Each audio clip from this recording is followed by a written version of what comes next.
दोस्तों, एक लड़के को उसकी गर्लफ्रेंड के मर्डर केस में सजा होनी थी। उसकी कोर्ट में पेशी होती है तो उसके परिवार वाले और उसका वकील साथ होता है। फिर वह कोर्ट में अंदर दाखिल होता है।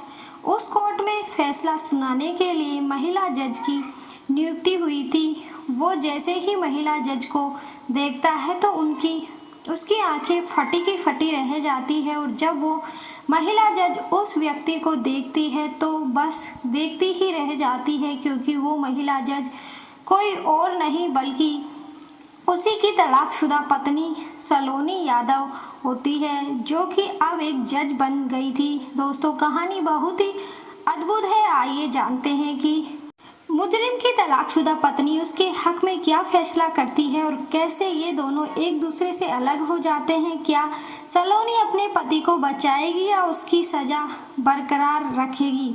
दोस्तों, एक लड़का जिसका नाम पंकज यादव होता है। पंकज का विवाह एक पढ़ी लिखी लड़की जिसका नाम सलोनी यादव होता है अरेंज मैरिज से हुई। इन दोनों की ये शादी बड़ी धूमधाम से होती है और सलोनी अपने ससुराल में आ जाती है। शुरुआत के एक साल में तो सब कुछ बड़े अच्छे से चल रहा था, लेकिन कुछ समय के बाद पंकज को बर्ताव बदलने लगता है। वो सलोनी की पढ़ाई बंद करवा देता है और उससे बात बात पर झगड़ने लगता है, मारपीट करने लगता है। अचानक से बदले उसके इस स्वभाव के कारण था उसकी बाहर वाली गर्लफ्रेंड। पंकज को एक लड़की से बेहिसाब प्यार हो जाता है, जिसके चलते वो अपनी बीवी को तंग करने लगता है। उसे वो प्यार नहीं देता था जिसकी वो हकदार थी। वो अपनी गर्लफ्रेंड पायल के साथ ही अपना सारा समय बिताता और सलोनी को हमेशा उसकी तारीफ करके सुनाता रहता, उसे चिढ़ाया करता था। सलोनी फिर भी उसे कुछ नहीं कहती थी। सलोनी बड़े ही सुलझे ख्यालात की लड़की थी। वो पढ़ी लिखी समझदार थी। समय ऐसा ही बीतता गया, लेकिन सलोनी के सब्र का बांध तब टूट जाता है जब पंकज अपनी गर्लफ्रेंड पायल को उसी के सामने घर लाने लगता है। सलोनी के विरोध करने पर वो उसकी पिटाई कर देता था। आखिरकार वो अपने पति की हरकतों से परेशान आकर उससे डिवोर्स ले लेती है और अपने पिताजी को बुलाकर उसके साथ अपने घर चली जाती है। अब पंकज बेहद खुश था। कुछ समय ऐसे ही गुजरता है और फिर सलोनी अपने पिताजी को बुलाकर उसके साथ अपने घर चली जाती है। अब पंकज बेहद खुश था। कुछ समय ऐसे ही गुजर जाता है और फिर सलोनी अपने पिताजी के घर रहकर ही अपनी पढ़ाई फिर से शुरू कर देती है और वो जज बनने के लिए इम्तिहान की तैयारी करती है। और आखिरकार सलोनी की मेहनत रंग लाई और वो एक जज बन जाती है। जज बनने के बाद उन्हें जजमेंट करने न्याय करने का अवसर दिया जाता है और ये कोर्ट में लोगों के केस सुनकर उसके फैसले सुनाने लगती है।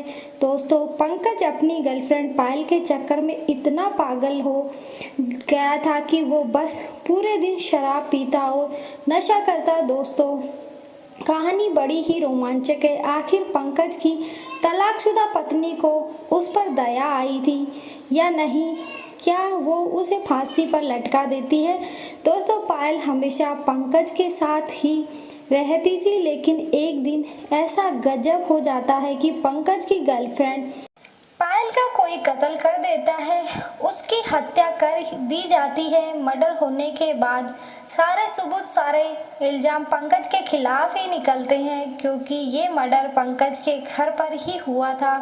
अब पायल की फैमिली वाले पंकज पर एफआईआर करा देते हैं, क्योंकि वो लड़की उसी से प्यार करती थी, उसी के साथ होटल जाती थी। इसलिए उसके घर वाले सारे इल्जाम पंकज पर लगाते हैं और पुलिस उसे गिरफ्तार कर लेती है। जबकि सारे सबूत उसी के खिलाफ मिलते हैं तो इसे पहले 2 साल की सजा होती है। सजा काट कर जब वो घर वापस आ जाता है तो फिर वो मुकदमा चलता है। मुकदमा चलने के बाद दोबारा जब उसके केस की सुनवाई होती है तो सभी लोग पहले ही जानते थे कि इसे या तो आजीवन कारावास की सजा सुनाई जाएगी या फिर डायरेक्ट फांसी की सजा होगी। उसका वकील भी सोचता है कि ये इस सजा से बच नहीं पाएगा क्योंकि लड़की का मर्डर हुआ है और सारे सबूत इसी के खिलाफ जुटाए गए हैं। लेकिन हो भी सकता है कि ये शायद बच भी जाए। अब सब कुछ बस भगवान पर छोड़ दिया जाए और दोषी तो दोषी होता है क्यों कोर्ट फिर सबूत की बुनियाद पर चलता है। दोस्तों, कुछ समय ऐसे ही बीतता चला जाता है और अब उसकी कोर्ट में पेशी का समय आ जाता है तो वो कोर्ट में हाजिर होता है और उसके साथ उसके घर के लोग होते हैं, वकील और उसके गवाह भी साथ होते हैं। अब जैसे ही कोर्ट में आता है तो देखता है कि जो कोर्ट में महिला जज होती है वो उसी की तलाकशुदा पत्नी सलोनी है। जैसे ही वो सलोनी को देखता है तो उसकी आंखें से आंसू बहने लगते हैं, वो रोने लगता है और दोनों हाथ जोड़कर खड़ा हो जाता है। सलोनी यादव उसको देखती है, हैरान रह जाती है और सोचने लगती है कि इसे तो आज सजा होनी है, अब मैं क्या करूं। फिर जो दोनों पक्षों के वकील होते हैं वो अपने अपने गवाह और सबूत पेश करते हैं, आपस में बहस करते हैं, लेकिन पंकज बस अपने हाथ जोड़कर सलोनी यादव की तरफ देखकर रो रहा था और कह रहा था कि मैं बिल्कुल निर्दोष हूँ, मैंने उस लड़की की हत्या नहीं की, मुझे नहीं मालूम कि ये सब कैसे हुआ। मैं तो उस लड़की से बेहिंता प्यार करता था, उसका कत्ल करने का मैं सपने में भी नहीं सोच सकता। सलोनी को उसकी ये हालत देखकर दिल में दया आ जाती है और वो 2 दिन का समय और बढ़ा देती है कि चलो जो भी सबूत है उन पर एक बार और नज़र निकाली जाए और देखते हैं कि कोई ठोस सबूत मिलता है या फिर पंकज सलोनी को कोर्ट के बाहर रोक कर कहता है कि मुझे माफ़ कर दो। तो सलोनी कहती है कि तुम जैसे आदमी को कैसे माफ़ नहीं किया जा सकता। फिर भी वह अपने पीए से बोलती है, उसे अपना नंबर दिलवाती है और शाम में बात करने के लिए बोलती है और कहती है कि अगर इस बारे में किसी को बताने की कोशिश की तो फिर मैं खुद तुम्हें फांसी की सज़ा लगवा सकती हूँ। किसी को भी तुम्हारे और मेरे अतीत के रिश्ते के बारे में भनक नहीं लगनी चाहिए। अब वो अपने घर आकर शाम होने का बेसब्री से इंतज़ार करता है और शाम होने पर वो सलोनी को कॉल करता है और कहता है कि मुझे माफ़ कर दो, मैंने तुम्हारे साथ बहुत गलत किया था, लेकिन मैं इतना बुरा नहीं हूँ कि किसी की जान ले सकूँ। मैंने उस लड़की को नहीं मारा, मैं हकीकत में बेगुनाह हूँ, मुझे किसी ने साजिश के तहत इस केस में फंसाया। तो सलोनी यादव कहती है कि पंकज, आपने ज़रूर कोई ना कोई गलती तो की होगी जिसकी आज आपको ये सज़ा मिल रही है। किसी के साथ आपने गलत किया होगा जिसके फलस्वरूप आज तुम्हें जेल काटनी पड़ रही है। जो तुमने गलत किया है उसी का ये परिणाम आज तुम्हें भुगतने को मिल रहा है। पंकज कहता है कि मुझसे कोई गलत काम नहीं हुआ, कुछ गलत नहीं हुआ, तो वह ये कि मैं आपके साथ बदसलूकी की, आपको जो इज्जत ना दी जिसकी आप हकदार थी, आपको परेशानियां दी जिसे कारणवश आपने मुझे फिर छोड़ दिया। सलोनी यादव कहती है कि अब इन सब बातों का रोने से कुछ नहीं होने वाला, जो हो गया सो हो गया। तुम कल सुबह मेरे ऑफिस में अकेले आकर मिलो, तब मैं तुमसे बात करूंगी। रात बीत जाती है, सुबह सवेरे वो 8 बजे सलोनी के ऑफिस पहुंचता है। सलोनी अकेले अपने ऑफिस में बैठी हुई थी। सलोनी उससे कहती है कि पंकज, जो तुमने मेरे साथ सलूक किया ठीक ही किया, लेकिन इस सब में मेरी कोई गलती नहीं थी। तुम उस लड़की को मेरे सामने ही घर लाते, तुमने एक बार भी ये नहीं सोचा कि मैं तुम्हारी धर्मपत्नी हूँ। तुम बेशर्म की तरह उसके साथ रंग रलियां मनाते। तुमने मेरी अंतराल आत्मा को ठेस पहुँचाई है और अंत में मैंने तुमसे परेशान आकर तलाक ले लिया था। अब तुम मुझसे क्या उम्मीद लगाए बैठे हो, क्या चाहते हो मुझसे? अब पंकज दोनों हाथों को जोड़कर सलोनी के आगे रोना गिड़गिड़ाना शुरू कर देता है। उसके पैरों में गिर जाता है तो वो उसे रोकती है। फिर वो कहती है कि मुझे बहुत बड़ी भूल हो गई, मुझे माफ़ कर दो। अब जो हो गया है मैं उसके लिए बहुत शर्मिंदा हूँ, लेकिन मैं सच बोल रहा हूँ कि मैंने उस लड़की का कत्ल नहीं किया। मैं बिल्कुल निर्दोष हूँ। मुझे हकीकत में नहीं मालूम उस लड़की की मौत का जिम्मेदार कौन है, किसने उसकी हत्या करवाई। वो बस मेरे रूम पर आया जाया करती थी।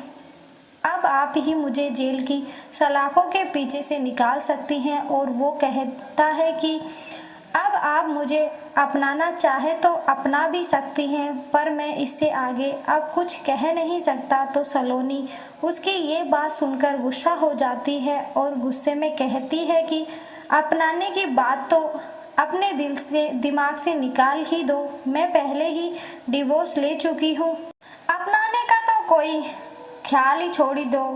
हाँ, इतना ज़रूर कर सकती हूँ कि तुम्हारी सज़ा को कम करा सकती हूँ। बस तुम्हें कुछ सबूत इकट्ठे करने होंगे, फिर मैं तुम्हें निर्दोष साबित कर सकती हूँ। लेकिन अगर आप ये सोच रहे हैं कि मैं आपको अपना पति स्वीकार करूँगी या अपना लूँगी, तो ऐसा अब भविष्य में भी नहीं हो सकता। ये बात तुम भूल ही जाओ। ये बात सुनकर पंकज रोने लगता है, लेकिन सलोनी को उसके मगरमच्छ के आंसू देखकर कोई फर्क नहीं पड़ता। वो कहती है कि अब ये रोना धोना बंद करो, मैं बस इतना ही कर सकती हूँ तुम्हारे लिए। जो तुम्हारी आजीवन कारावास की सज़ा है उसको कम करा दूंगी।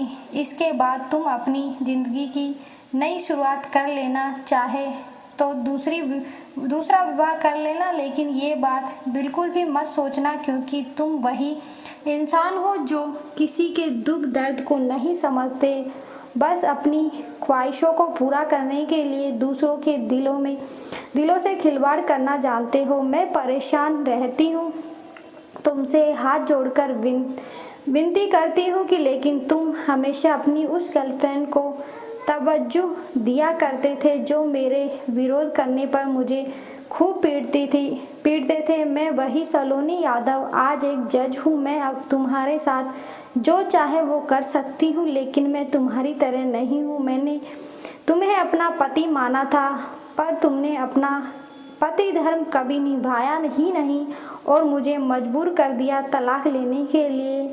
अब बस यही उम्मीद रखो कि मैं तुम्हारी सज़ा को कम करा सकती हूँ, इससे ज़्यादा हमारे बीच कुछ नहीं हो सकता। और ये बात किसी को बताने की कोशिश भी मत करना कि मैं सलोनी यादव जज तुम्हारी तलाकशुदा पत्नी हूँ, वरना सज़ा तो मैं तुम्हें कैसे भी करके फिर से दिला सकती हूँ। बस इतने मैं तुम्हारे लिए कर सकती हूँ, इससे अलग मुझसे कोई उम्मीद मत पालना। तो वह कहता है कि आपकी कृपा होगी, आप मेरे लिए इतना ही कर दो, आप मुझे इस केस से निजात दिला दो।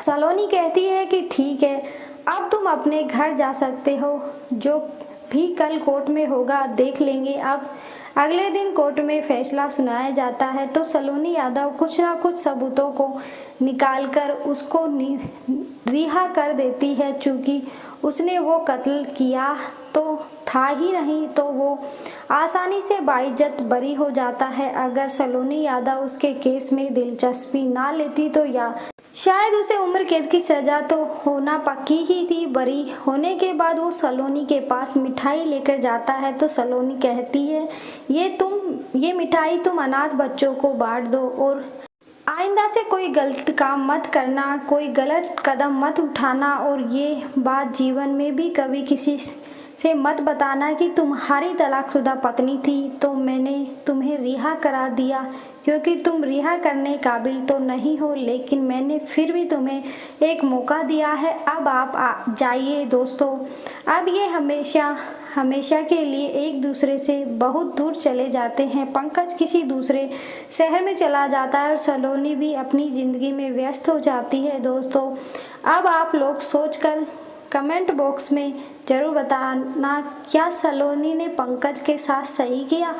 पंकज ने उसे अपनाने की बात भी कही थी, लेकिन सलोनी ने उसे सिर्फ सजा को कम करा कर रिहा करा दिया, अपनाया नहीं। दोस्तों कमेंट करके ज़रूर बताना, पंकज ने जो सलोनी के साथ व्यवहार रखा था वो कैसा था? क्या उसके बदले सलोनी को उसे माफ़ कर देना उचित था? दोस्तों अगर आपको ये कहानी ज़रा भी पसंद आई हो तो मेरे चैनल को सब्सक्राइब कर दो, वीडियो को लाइक भी कर दे। धन्यवाद, मिलते हैं